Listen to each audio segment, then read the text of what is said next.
Hello and welcome back, everyone, to Legacy of the Duelist on Rocket Rapid Commentaries. And in this episode, after we had a really embarrassing match against Kaiba using Pegasus's old school toon deck, we're going to use our slow burn deck in order to take Kaiba down, because my slow burn deck is, you know, just that much better than everything else that is in the normal a DM era, as it would be called. See, I even have Blast Sphere in my opening hand. Pegasus would never use Blast Sphere.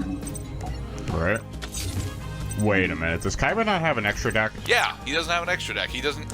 Remember, he actually loses the duel very quickly in the original chain of events. So yeah, he never gets to play a Blue Eyes Holter Dragon against Pegasus. He's. Wait. Okay, so he squandered 2 of his 3 ancient rules in order to get out 2 mediocre level 5 or higher normal monsters. Interesting.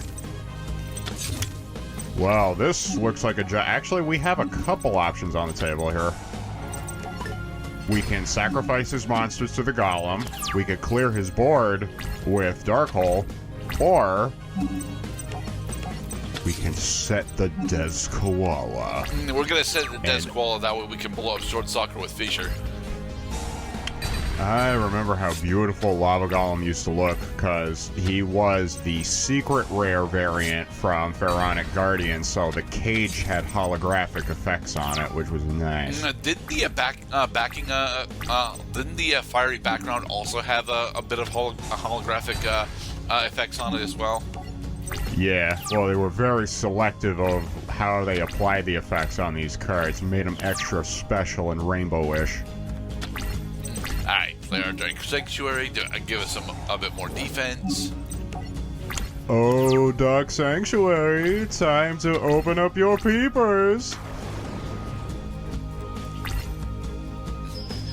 Alright, coin flips ahoy! And we landed it. Heads or tails? Go screw yourself. Alright, and we've got an enemy controller for yet even more defense. The Sega Genesis controller of Doom! Ancient rules, so he can bring out another Blue Eyes White Dragon. Now it is time for us to sacrifice his monsters to Lava Golem. Yeah.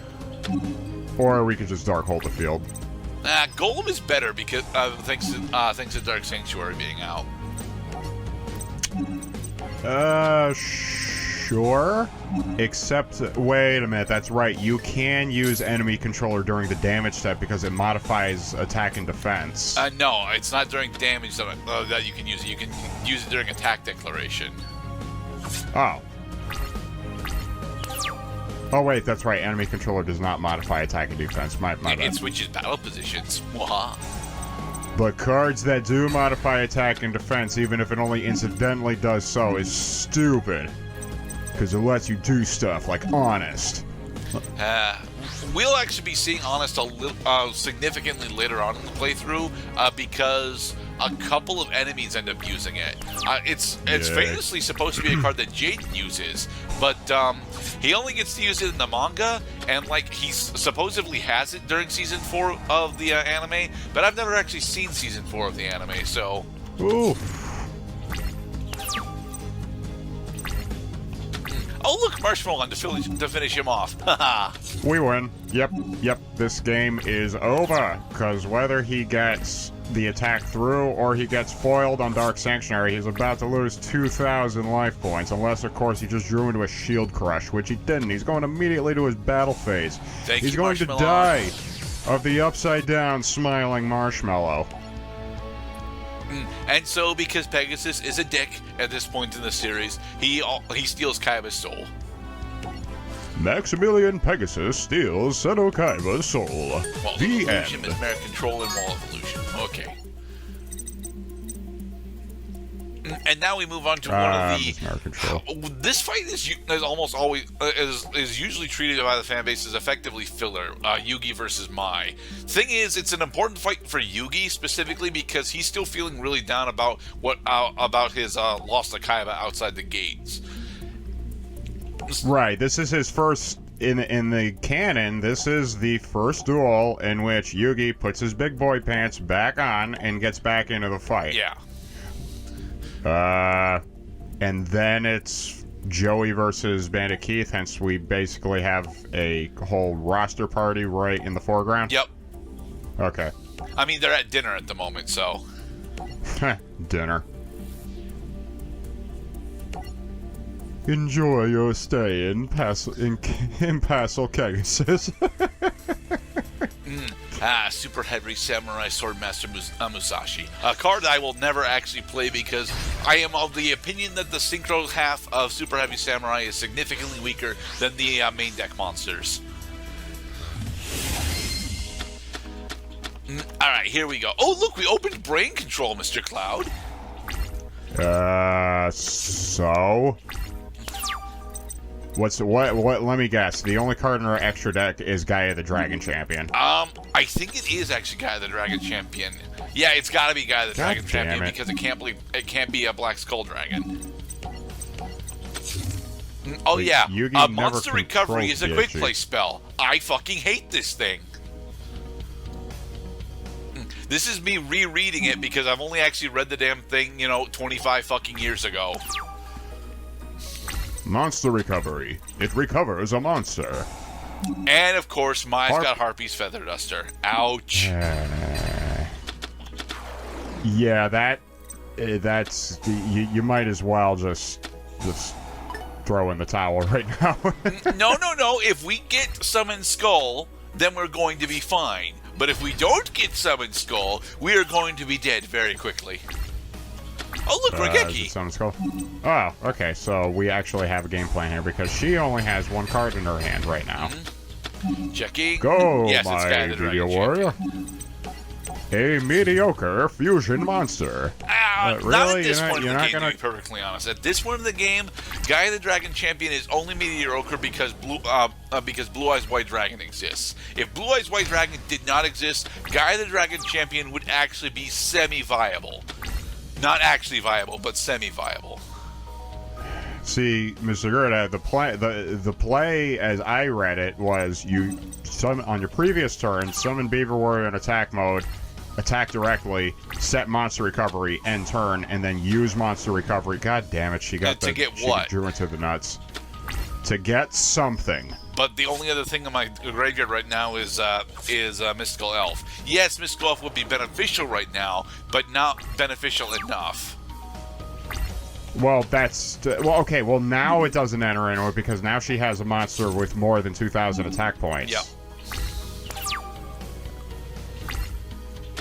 Damn Harpy Queen, getting bonuses from other Harpies. Bleh.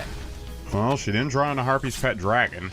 Wouldn't matter. Harpy's Pet Dragon would actually be a negative play for her right now. Oh, look, Dark Hole! Nice. Okay, now you should try attacking directly. Well, I should mostly because Mammoth Graveyard's defensive stats are absolutely terrible. Why am I setting brain control? I don't know why I'm setting brain control. I think I meant to set Monster Recovery and then didn't. Yeah, because in Yu-Gi-Oh! You're not allowed to put cards in the Spell and Trap card zone back into your hand. Right. Once set, they must stay set. Which is why you try luring your opponent into a trap by putting duds on the field. She de-spelled my face-down fucking brain control. My misplay is going to cost us the game. What? Yeah, I'll say, because you didn't fucking use the Monster Recovery I didn't have the option to. It wouldn't let me. But why not? I don't know why not. Screw the rules, my Valentine. But for the record, Monster Recovery here is actually pretty goddamn hot. Yeah, the hint here You'll need a total of 8. The hint here is specifically, hey, you're supposed to bring out Blackluster Soldier. I didn't get any parts to it. I would, after a loss like that, I would immediately go to the options menu and see if we have the option to turn off hints after the duel. Because that would annoy the crap out of me if it was giving me dud advice. For the record, the dud advice problem only really occurs for the most part during the DM era. And even then, during the DM era, although you do get some amounts of dud advice, it actually is trying to guide you into what the scenario for the anime was expecting was written out to do. Well, that is what happens in the show, right? He summons the Blackluster Soldier. He overpowers through Mirror Wall using some spell and trap removal. I forget which type, and then then he uses Blackluster Soldier to get cut through Harpy Lady Sisters and Harpy's Pet Dragon. And also overlooking the glaring difference between the use of Mirror Wall in the anime and IRL, that Mirror Wall costs 2,000 life points during your standby phase to keep active. For the record, they did eventually implement that Mirror Wall does have the life point costs. Also, for some fucking stupid reason, yeah, she's got the goddamn Harpy formation cards in this fucking duel.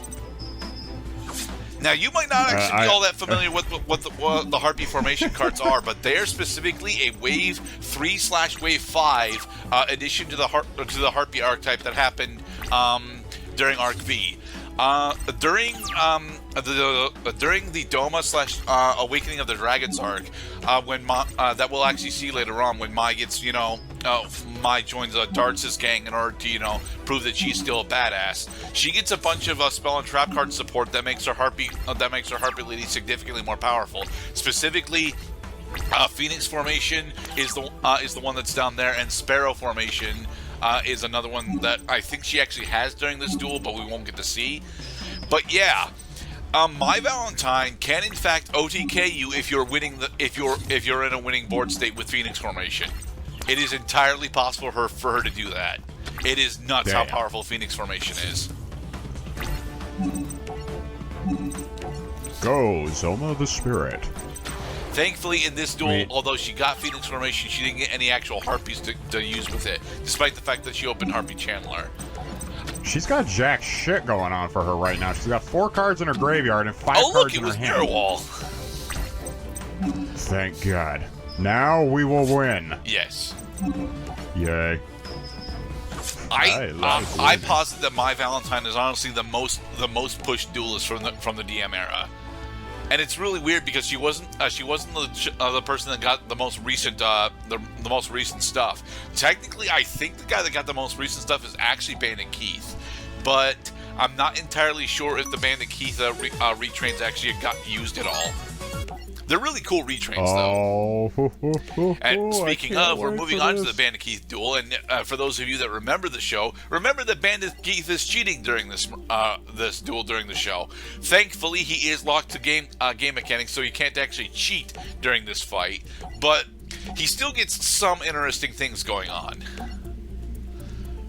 Well, he does a couple sly moves. One is that they don't use card sleeves during the show, which honestly is a bit of a missed opportunity to share some, let's say, insight into playing trading card games. Yeah, you should put card protectors on your cards, because just by shuffling them around, you're scratching them against each other. Yeah. In the next episode, Joey versus Keith in Keith's Machinations. Be safe, everybody.